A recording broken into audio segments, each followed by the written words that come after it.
สบายดีสวัสดีพ่อแม่พี่น้องเมื่อนี้บ้าบ้างมาเฮินไม่เท่าคูณเด้อพ่อแม่พี่น้องเด้อก็คือมากับป้าหนง2 คนเนาะเดินทางมาเมื่อนี้ก็มาฮอดแต่เช้าเลยว่าสิมาแต่เด็กๆคุณแต่มาฮอดพี่ก็9 โมง 10 โมงแล้วทุกคนเลยเนาะเมื่อนี้ก็สิไปมาหาแม่เท่าคูณนี่แหละว่าเพิ่นสิอยู่เฮือนบ่หรือว่าจะได้ทุกคนเนาะไปบ้าบ้างสิพาเฮาไปเนาะ คือบ่เห็นเพิ่นเลยเด้อนะทุกคนเนาะเพิ่นอยู่บ่คือว่ามีสมออยู่เนาะไม่เท่าเพิ่นไปซะเด้เนาะหรือว่าเพิ่นย้ายบ่อนพักบ่อนเสาแล้วมีจักทุกคนเนาะอ่าเพิ่นย้ายบ่อนนี่บ่จักอันนี้ไม่เท่าเอ้าทุกคนเพิ่นไปไสเอ้าคือบ่เห็นอิหยังเลยอันนี้เอาแล้วบาดนี้มีได้มาหาเพิ่นแต่ดนบ่เห็นแม่เฒ่าเลยทุกคนเพิ่นไปไสเดเนาะโอ้ตกใจเลยแม่พี่น้องแม่เฒ่าเพิ่นไปไสวะโอ้อันนี้ก็บ่อนแม่เฒ่านั่นแหละนี่แต่คือบ่เห็นไผเลยทุกคนมาเห็นแต่อันนี้เพิ่นเนาะฮะบ่ได้เห็นคนเลยเห็นแต่หมอหนึ่งอ้าวแล้วคนไปไสล่ะบัดนี้หมอหนึ่งนี่ก็เย็นเลยทุกคน เห็นแต่โซนพักบัวนี่อ้าวบ่เห็นเลยได้โอ้บ่เห็นเลยบ้านหนองเลยโอ้ทุกคนมีสมอยเลยโอ้ยเนาะเนี่ยหรือว่าเพิ่นย้ายบ่อนนะบ่นี่ฮะง่ายไปใส่เนาะมีเห็นได้นี่เนาะเฮ็ดแบบว่าห้างเลยแล้วครับบ่บาดนี้ไม่ได้มาหาเพิ่นแต่โดดแม่นเพิ่นย้ายที่พักอื่นน่ะไม่อยากทุกคนเพิ่นว่าดินเพิ่นอยู่เนี่ยแต่ว่ามาแล้วบ่เห็นคนบาดนี้ ก็งงคือกันแหล้วนี่ก็ได้เขาเบิ่งจากการพันไม้พันอันนี้นี่ก็คือสิพันได้แต่โดดเดี๋ยวนะนี่นี่เบิ่งนี่ป้าตัวดำไปตื้อเขาเลยเดิ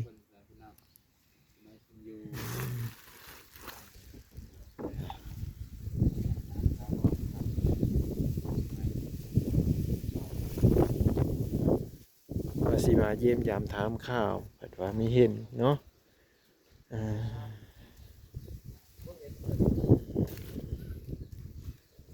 ไม่เห็นเพิ่นซ้ำโอ้เห็นจะได้สบายว่าสิได้พ่อเพิ่นอยู่บ่น้องว่าสบายดีเด้อพี่น้องเด้อโดยไม่ได้พ่อนั่งก่อนบ่ โอ้ขักเลยเนาะเฮือนเพิ่นนี่ว่าแต่เพิ่นมีเหินไหมนะบ่นี่มีแล้วพุ่นโอ้เหินไหมไม่เท่าทุกคนโอ้ยปาติโทอันนี้สมพอหาคนอยู่นี่มีเห็นเนาะเออเฮือนใหม่ก็บ่เห็นคนเงือกบันไดออกเลยเงือกบันไดเลยเงือกบันไดลงแล้วบัดโอ้แสดงว่าเหินไม่เท่าหลังน่ะเนาะแม่นพ่อแม่พี่น้องมาบ้างผมมาเอิ้นหลังนี่เนาะเอิ้นผิดหลังแล้วแม่นบ่บ้างก็มีกาเอิ้นแล้วตัวน่ะคิดว่าบ่แม่นเฮือนเพิ่นคิดว่ามีแม่นเหินเพิ่นนี่เลยพี่น้องเอ้ย แต่ก่อนเพิ่นเคยตัดอ้อยบ่แม่นเพิ่นไปรับจ้างตัดอ้อยแต่ประจักษ์สงสัยอยู่เด้อบ่เห็นหอดเกิบบ่เห็นอิหยังเลยเนาะบ่ว่างก็มาเอิ้นอยู่นี่แหละว่าคิดว่าไม่เท่าเราไปไสก็บ่ดงว่าตัวนั้นก็แม่นเฮือนเพิ่นคือกันว่าซั่นว่าอ่ติโทจักมื้อใดขึ้นมื้อขึ้นเฮือนเพิ่นอ๋อเมื่อคือเอไปอสิมาถามโดยกับเพิ่นโดยตรงนี่แหละ อืมเพราะเราบ่เห็นฮอดคนซ้ำเนาะแม่อ่าไปไสเดีเนาะยังไงเพิ่นนี่ครัเอ๊ะบน้องแฟนพี่น้องเพื่อนเพิ่นนี่โอ้อืมพอดีเลย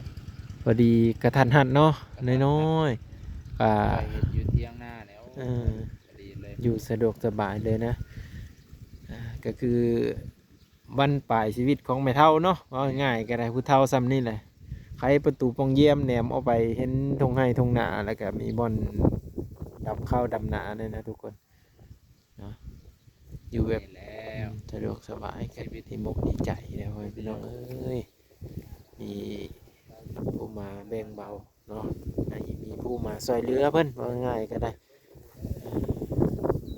แต่ว่าบ่เห็นเพิ่นเด้อพี่น้องเด้อนะบ่เห็นกับบ่เป็นหยังเนาะบ่เห็นกับบ่เป็นหยังเขาก็สิถ่ายบรรยากาศอ้อมหอบเนาะถ่ายบรรยากาศอยู่อ้อมหอบในบ้านเพิ่นนี่แหละให้ FC ได้เห็นเนาะตัวนี้คือบักงิ้วเด้อทุกคนเด้อบักงิ้วเนาะมากงิ้วนะมีแม่นบักงิ้วนะมากงิ้วเด้อตัวนี้เด้อมากงิ้วนี่จะเป็นมะไม้ชนิดหนึ่งนะที่ว่าเขาเอาไปเฮ็ดม้อนเนาะเอาไปยัดเฮ็ดม้อนเฮ็ดสนะเนาะตัวนี้พูดอยู่เถิงพุ่นมะแกมะอ่อนเขากินได้ทุกคนเขาจะกินอันเขาจะกินมะวันนี้นะเดี๋ยวมาบังฮักก่อนนี่ทางในเป็นท่านบอกส่วนไรเขาจะกินอันนี้เล็กน้อยมักกินเด้อเขากินแล้วมันหวานเขาว่ะให้กินงิ้วนี่แหละกินเข้าไปในท้องเลยนะทุกคนเนาะมาไม่ชนิดนี้นี่บางคนเขาก็เอาไปตำเอาไปยำตำคือมะกล้วยทะนีนี่ดิแต่ว่าบางบ่เคยกินหรอกตำบักงิ้วนี่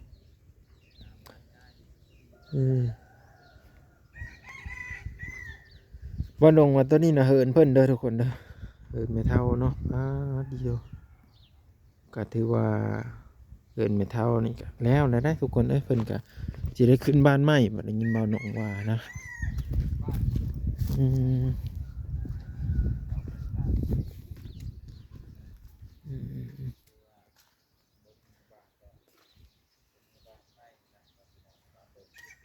ประตูกับเพิ่นอัดล็อกไว้ข้างในเด้ฮะ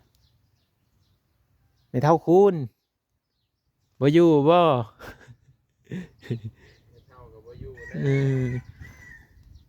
เดี๋ยวว่ามีคนอยู่นี่เอ้าคือมีมอนเนาะ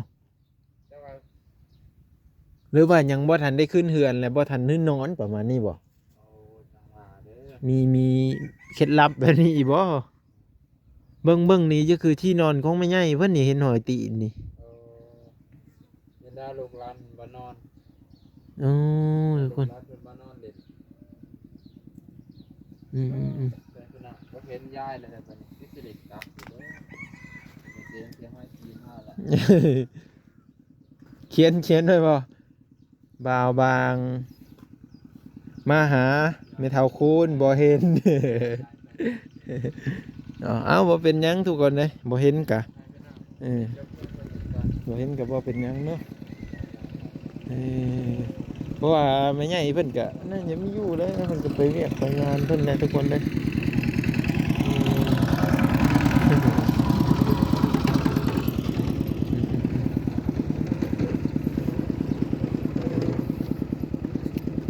เดี๋ยวอันไปถามเหือนหลังนี้ก่อนว่าไม่เท่าเพิ่นไปใช่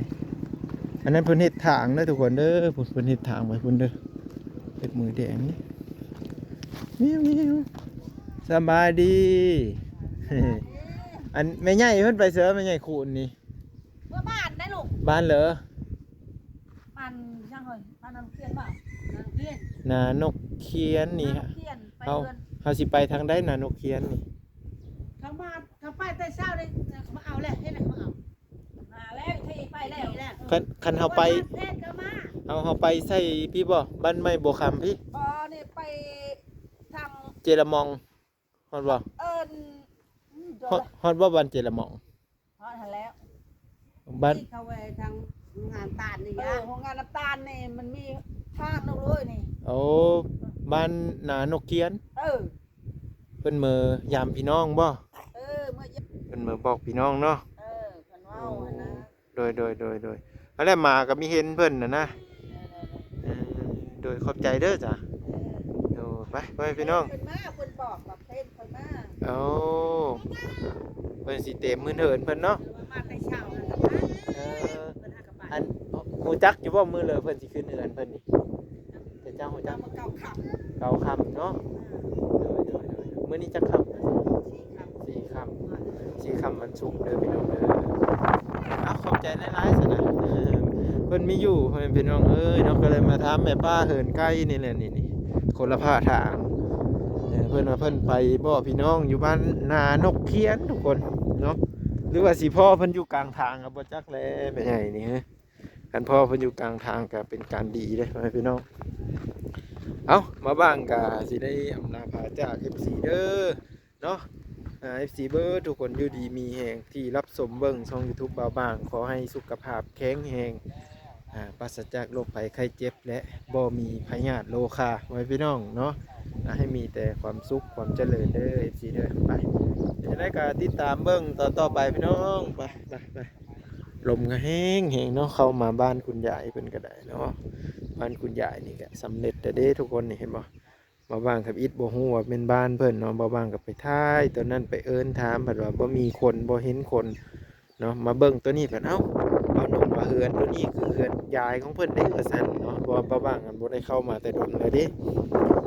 เพิ่นก็เลยว่าเอาเฮือนยายเพิ่นว่าซั่นก็เลยบ่เห็นคนยายเพิ่นเมื่อบ้านหา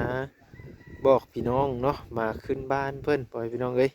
เอ้าจบไปเพียงซ้ำนี้เด้อพี่น้องเด้อ